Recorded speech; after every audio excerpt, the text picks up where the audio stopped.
नमस्कार दोस्तों, अवेरल times news channel में आप सभी का स्वागत है। मैं हूं आपके साथ सोनाक्षी। दोस्तों, आज हम आपको देश के एक ऐसे सीरियल किलर के बारे में बताने जा रहे हैं जिसने अपने वक्त में लोगों में इस कदर दहशत पैदा कर दी थी कि लोग रात को घरों से भी निकलते हुए डरते थे। ये वो वाक्य है जिसकी वजह से लोग रात को किसी शख्स को कंबल में देखते तो घरों की तरफ दौड़ पड़ते। कोई उस कंबल वाले शख्स के करीब जाने की हिम्मत भी नहीं करता था। ये बात तब की है जब देश को आजाद हुए करीब 39 साल हो चुके थे। जयपुर शहर में अचानक एक रोज एक शख्स की लाश मिलती थी। पुलिस को कोई खबर देता और पुलिस सीधे लाश देखती। पोस्टमार्टम रिपोर्ट आती तो पता चलता कि उसकी मौत गर्दन की हड्डी टूटने की वजह से हुई। अब वो अनजान शख्स कौन था? वर्तमान के युवा उसके खौफ से वाकिफ ना हो, लेकिन पुराने लोगों के मुताबिक 70 के दशक में देश भर में इस युवक के नाम से ही लोग थर थर कांपने लगते थे। आलम तो यह था कि अब रात के समय लोगों ने सड़कों पर निकलना ही बंद कर दिया था। यही नहीं, 25 की उम्र में साल के अंदर 70 लोगों को मौत के घाट उतार दिया और खतरनाक सीरियल किलर बन गया। उसका डर ऐसा था कि अगर कोई कंबल ओढ़े दिख जाए तो अक्सर लोग अपना रास्ता ही बदल देते थे। इस हत्यारे का मारने का तरीका एक ही था। रात के अंधेरे में कंबल ओढ़कर अनजान लोगों को निशाना बनाता था। देखने में भोला भाला, उम्र केवल 25 साल, लेकिन शौक ऐसा कि जैसे सुनकर एक बार के लिए आप सभी की रूह कांप जाएगी। दरअसल राजस्थान का यह सीरियल किलर शंकरिया, जिसे लोगों का कत्ल करना बड़ा ही अच्छा लगता था। उसके मुताबिक उसे लोगों को चिल्लाता और तड़पता हुआ देखने से दिल को सुकून मिलता था, इसलिए वह हथौड़ा मारकर लोगों की जान ले लिया करता था। उसने अपने जीवन काल में जितने भी मर्डर किए थे, सभी की कनपटी यानी कान के नीचे हथौड़े से गर्दन के पास वार करता था, जिससे आदमी तड़प तड़प कर मर जाता था। इसलिए उसे कनपटी मार किलर का नाम दिया गया। तो आइए जानते हैं कौन था यह कनपटी मार सीरियल किलर। कनपटी मार सीरियल किलर यानी शंकरिया का जन्म साल 1952 में राजस्थान के जयपुर में हुआ था, लेकिन बचपन से ही उसकी सोच और रहन सहन बाकी बच्चों से थोड़ा अलग था। वो धीरे धीरे बड़ा होता गया और उसका स्वभाव बड़ा ही अजीब सा होने लगा। लेकिन ऐसे में सोचने वाली बात यह भी है कि उसने केवल मजे के लिए एक के बाद एक 70 लोगों को मौत के घाट उतार दिया। वहीं जब पुलिस ने उसे अरेस्ट किया तो उसने बताया कि जिनको भी उसने मारा है वह उन्हें जानता भी नहीं था। वह तो केवल लोगों के कराहने और चीख सुनकर काफी खुश होता था, इसलिए उसने 70 लोगों को मार डाला। इन सब बातों को सुन पुलिस भी हैरान हो गई। 70 के दशक में राजस्थान में एक के बाद एक हो रही हत्याओं की घटनाएं पुलिस के लिए सरदर्द बन चुकी थी। पूरे राजस्थान जिले के अलग अलग शहरों से रोजाना एक दो हत्याएं हो रही थीं, लेकिन सुराग हाथ नहीं लग पा रहा था।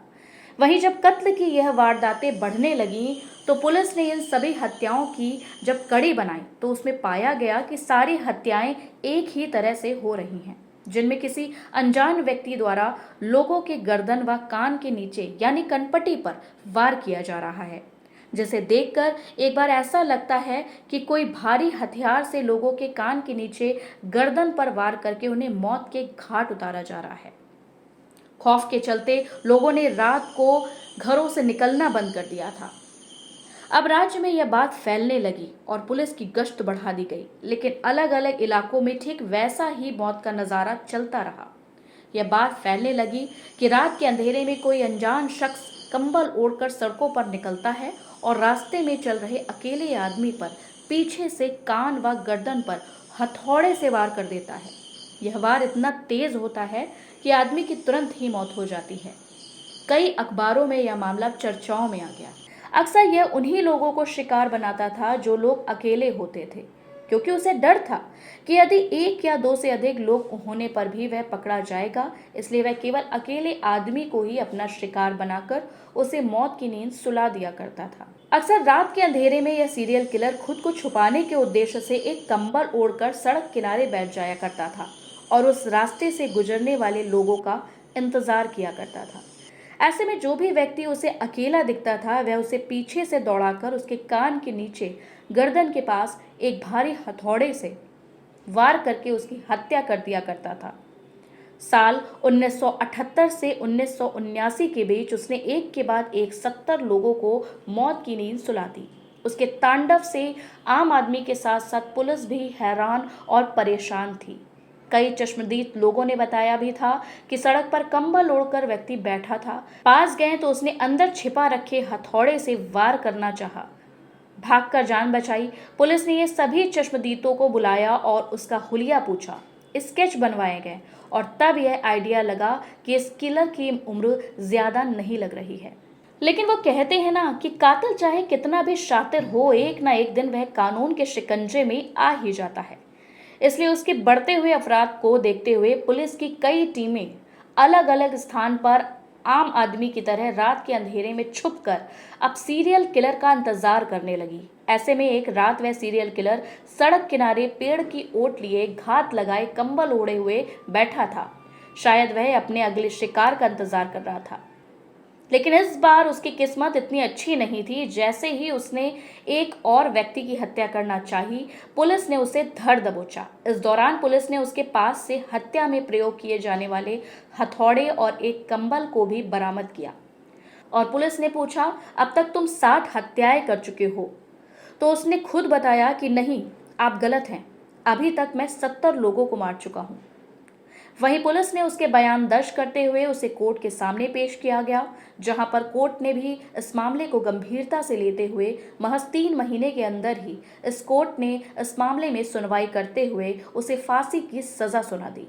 16 मई 1979 को उसे फांसी दे दी गई। सीरियल किलर कनपटी मार शंकरिया ने फांसी दी जाने से पहले एक ऐसी बात कही जिससे सभी के होश उड़ गए। दरअसल उसने कहा कि मैंने बेवजह ही हत्याएं की है, किसी को मेरी तरह नहीं बनना चाहिए। 70 लोगों की हत्याएं करने वाले इस सीरियल किलर की यह अंतिम बातें सुनकर सभी को लगा कि उसे अपने किए का पछतावा है। लेकिन वह कहते हैं ना कि जुर्म कोई भी कर लो, उसका अंत काफी बुरा होता है। यहाँ पर भी कुछ यही देखने को मिला। धन्यवाद। वीडियो पसंद आई हो तो लाइक और चैनल को सब्सक्राइब करें, साथ ही बेल आइकन दबाएं ताकि आपको हमारे सभी नए वीडियो का नोटिफिकेशन मिलता रहे।